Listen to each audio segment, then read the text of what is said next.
All right. Members of the culture, welcome in, welcome in. Glad to see and hear everybody at this time. Hope everything is going well for you at whatever time it may be in whatever part of the world you may be in at this particular time. You are here for episode dose of Catch the Fade podcast. If you've been following lately, then I'm sure you're aware. I spoke about a situation in which two of the guests had life situations to occur, so that kind of threw our schedule off. So we wouldn't have episode two would have been featuring one, and episode three would have been featuring the other guest. So, but life happens, right? So we had to scramble and change some plans around. So you get me. But that's not a bad thing, right? You got me and you got, well, he's asleep, but you got Big Lou, but he's asleep, so he's probably not going to get on camera today. Anyway, episode two. What are we going to talk about in episode two? I know you guys thought about it's going to be wrestling because there's another belt back there, but no. Even though there's a belt back there, there's the World Heavyweight Championship worn by the 16-time world champion Ric Flair. Woo! Yeah, we're not talking about wrestling on this particular episode. I'm sorry. There'll be another podcast with wrestling. Trust me. In fact, if you'd like a little bit of a spoiler, our next wrestling centric podcast, excuse me, our next wrestling centric podcast will be about the NWO.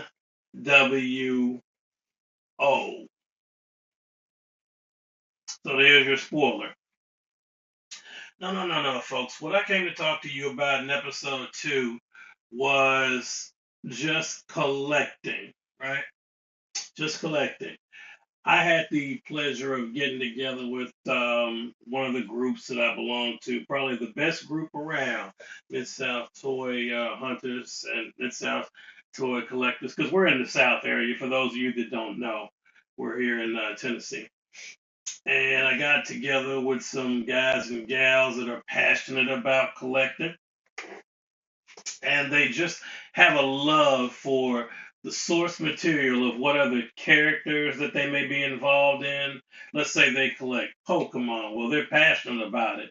Or if they collect DC Multiverse, they're passionate about it, or Power Rangers, whatever the case may be, right? So they are real deal collectors, and that's who I want to be around because those are the kinds of people. When I say the culture, I'm talking about them. I'm addressing you right now because if you're listening to this, you either are a member, which I'm 99% sure you are, or you want to be a member, which is even better, right? But these individuals share a love for the source material and collecting and everything that goes with it. That culture. Excuse me, really, you guys gotta excuse me. I promise I got some sleep. I know y'all are gonna say, "Man, students yawning." Well, I mean, here it is, 10:30, but you know what? Let's not go into that story. Anyway, back to what I was saying. We got together, and it was such a good time because so many people were there sharing their love for these characters. Like you have no idea like how cool it was to be in that room, right?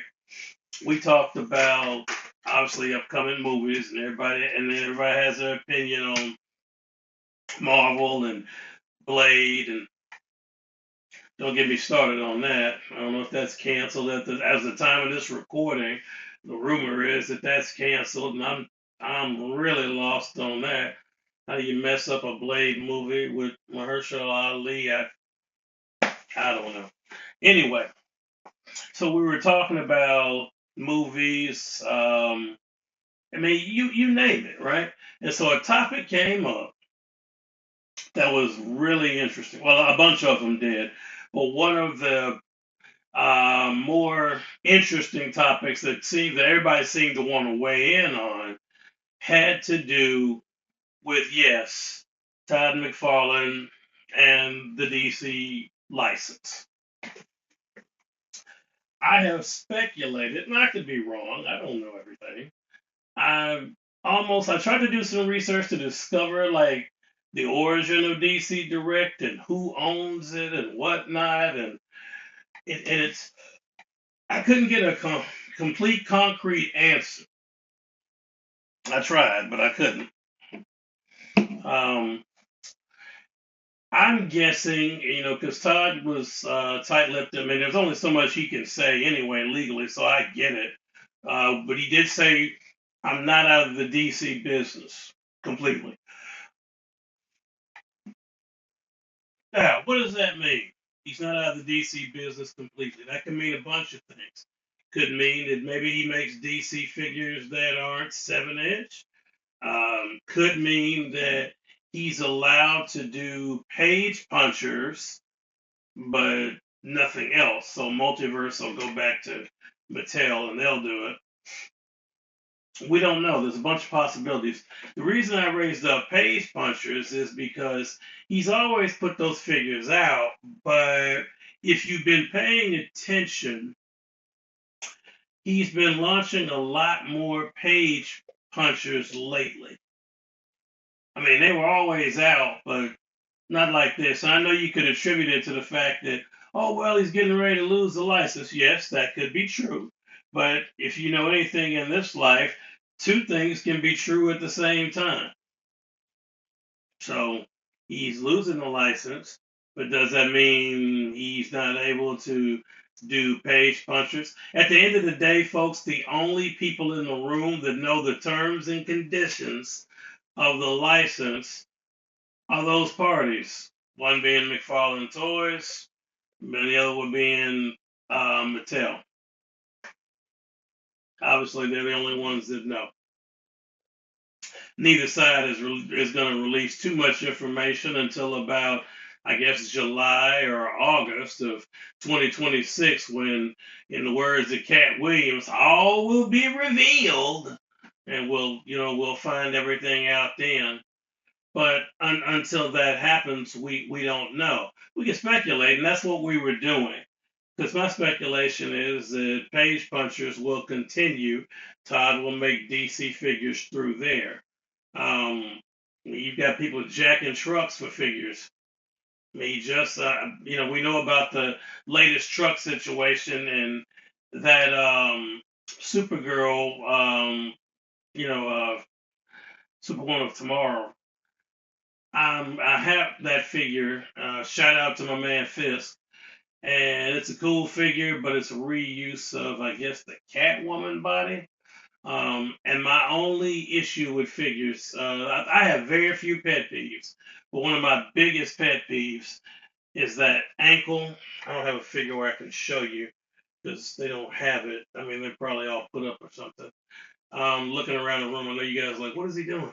I'm looking to see if there's anybody that fits the bill in here. There's only like one, and it's probably in a box because I can't stand it.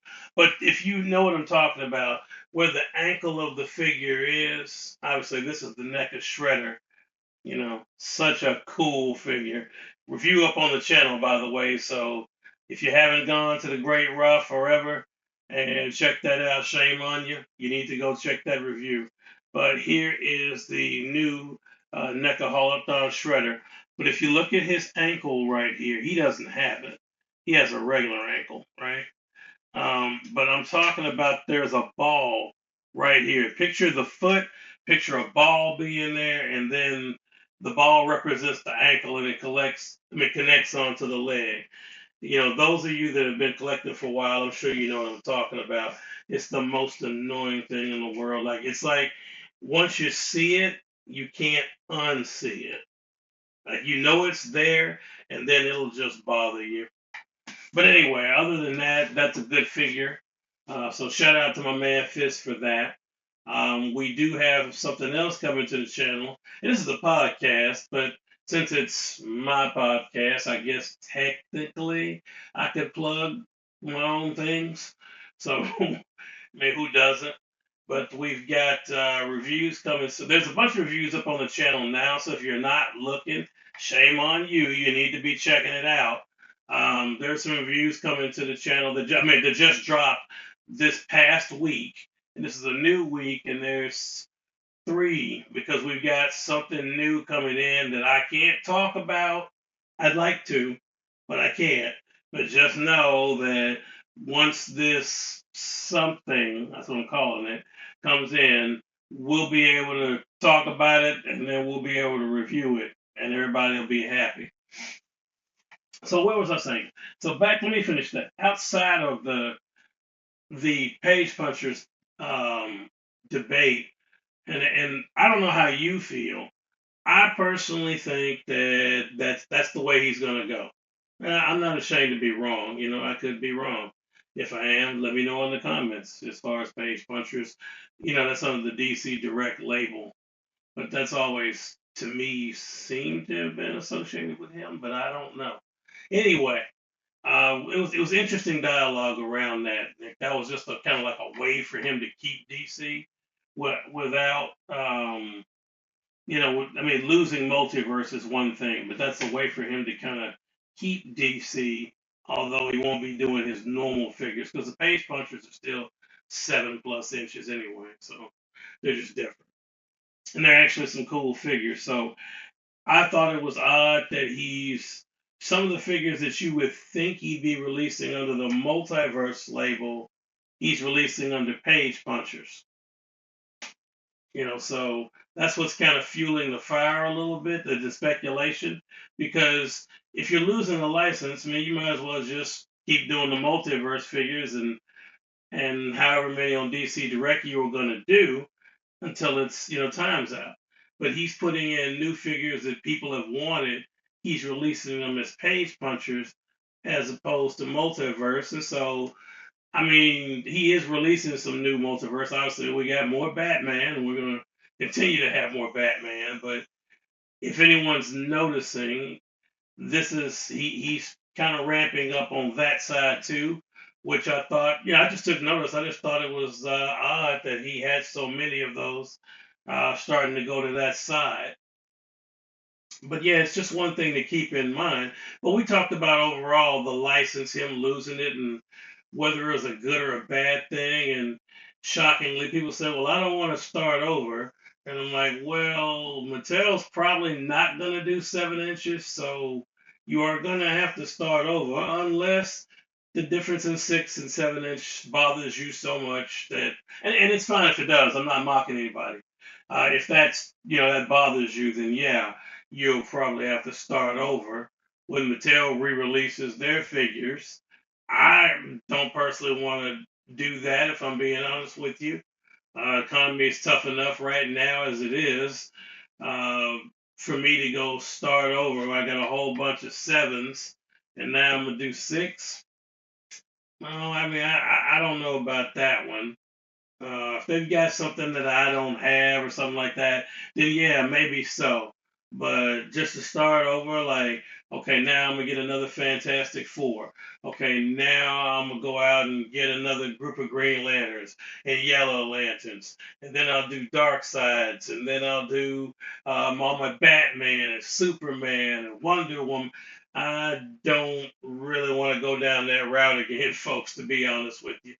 I don't. I mean, once you've had so many, it's kind of, I'm not going to say a waste of money, but you're starting completely over. So, I mean, I don't know. I mean, do what you want. I'm not certainly not telling anybody how to spend their money. I'm just saying me, for what we're doing here, I can't see us starting over that way.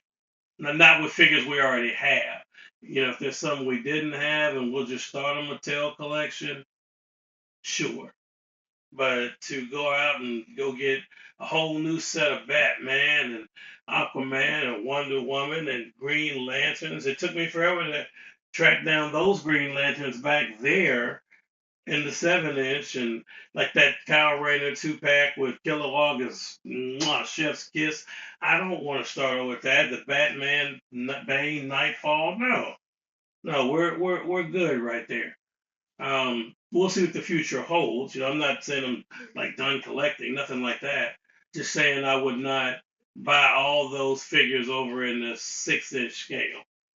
I just don't, I can't see myself doing it. You never know, you never say never, but I can't just, if you're just asking me on the surface, I can't see myself doing that. So overall, the feeling in the room though was that for various reasons, most of us were not happy about it and wanted to see Todd McFarlane keep the license. We think he's done a good job overall. He has put more product out than a lot of his competitors. Say what you want about him, but he did keep merchandise on the shelves. Even if it was 15 Batmans, 3 Supermans, 2 Wonder Woman, he had his product there.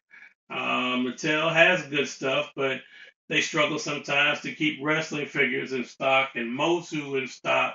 So distribution, although it's an issue kind of for everybody, it didn't seem to bother Todd as much. I guess depending on where you lived at, but where we were here, it didn't seem to bother McFarlane Toys as much as it did his competitors. So overall, yeah, we wanted him to keep it. But that, I mean, that is what it is. Everybody has entitled to their opinion. Some of you out there listening right now are probably happy he did lose the license, and some of you may be like us, not happy. And are sad that he lost the license. I guess that's just a polarizing topic. It's good conversation, and it's good to have that. Overall, like to say that I'm not in his camp would be wrong. I'm I'm not biased, right? So I do Marvel Legends and Mythic Legions and NECA and I mean Funko Pops. I'm all over the place. So I'm not a homer or anything like that. But by the same token, I always say like what you like. And as a whole, I do have an affinity for Todd and his figures because the first line, those of you that don't know this, so when I really decided that I wanted to start collecting back in the day, the first line that I really truly was collecting was Spawn, right? And I loved the HBO series. Bring that back, by the way. Loved it. Thought it was awesome. So I go back with McFarlane a long way because Spawn was one of my favorite characters. Period. I read it. I watched it. Yeah, I got a big soft spot for Spawn in my heart, and that's a near and dear property to Todd McFarlane, and it's a near and dear property to a lot of us, that grew up that loved that story and loved the character. So overall, yeah, we were not, thrilled about him losing the license, but that's life. That's how it goes on. But it sparks debate, and I think it's a topic that will be relevant for the next 2 years. And the reason I say that is that the middle of 26 is when I guess the license changes over. And when it changes over at that point, Mattel will start putting out the figures. And I don't want to judge anybody that early. So I say give Mattel a year, their first year with it, and see. So that's why I said until about the middle of 2027, that's when we'll see how it's going. You give them a year, and if they've put out a lot of figures and distribution is not an issue, we know what's going on with tariffs and all that stuff, but that's another topic. But assuming that it's going on good, the distribution is not an issue, and the figure, we're going to see what kind of quality they put out with figures, right? We'll see how often and then how good. Because we here are gonna review and rate those figures just like everybody else is. So we're gonna reserve judgment until after a year. We're gonna give them a chance to see what they do. The same chance we gave to Todd, we'll give to Mattel and see where that goes. But folks, we want to weigh in on that. Let you know podcasts are coming. More podcasts are coming with those guests as we promised with different topics. More reviews, surprise reviews, since you don't know about stuff that's happening. That's coming. But what are your thoughts, right? In the comments below, Let me know, yes or no, are you excited about Mattel getting the license, or would you rather McFarlane had it? You just let me know in the comments down below. And be on the lookout for more videos this week. Please be sure that you're following us on TikTok at the Great Raw One. Well, it's forever, but it's gonna be a one. You'll see what I'm talking about. But make sure you're following us on the Great Raw Forever. Make sure you're following us on the Great Raw here on YouTube and the Great Raw Forever on Instagram and X. Anyway, folks, thank y'all so much for tuning in. We will see you next Thursday for our next episode, episode 3, where somebody somewhere is gonna catch a fade. But until then, as we always say, please continue to stay collecting. Please continue to stay tuned. And above all, stay great. See you next week, folks. Peace.